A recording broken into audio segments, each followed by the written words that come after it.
இயேசு யார்? நீங்கள் அறிவிக்கிற இயேசு யாரு? நீங்கள் அறிவிக்கிற இயேசு யார்? கேட்பாங்க, இயேசு யாருப்பா? இயேசு யாருப்பா?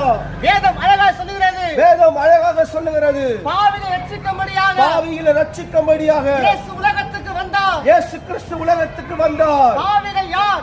பாவிகள் யார்? மதுபானம் குடிப்பது பாவம், மதுபானம் குடிக்கிறது பாவம், கெஞ்ச அடிப்பது பாவம், கெஞ்சா அடிக்கிறது பாவம், விபச்சாரம் செய்வது பாவம், விபச்சாரம் செய்கிறது பாவம், நீ போதை மாத்திரை போடுவது பாவம், போதை மாத்திரை போடுகிறது பாவம், பொய் பேசுவது பாவம், பொய் பேசுகிறது பாவம், இச்சையாய் பார்ப்பது பாவம், இச்சையாக பார்க்கிறது பாவம், பொறாமை படுவது பாவம், புறாமப்படுகிறது பாவம், மற்ற பொருளை அபகரிப்பது பாவம், பிறருடைய பொருள் அபகரிக்கிறது பாவம். பலவிதமான பாவம் இருக்கிறது. இந்த உலகத்தில் பலவிதமான பாவங்கள் எல்லா இருக்கிறது. ஜனங்களும் எல்லா ஜனங்களும் பாவம் செய்து எல்லா ஜனங்களும் பாவம் செய்து தேவ மகிமை அற்றவர்களாக மாறிவிட்டார்கள். தேவ மகிமை ஏற்றவர்களாக மாறிவிட்டார்கள்.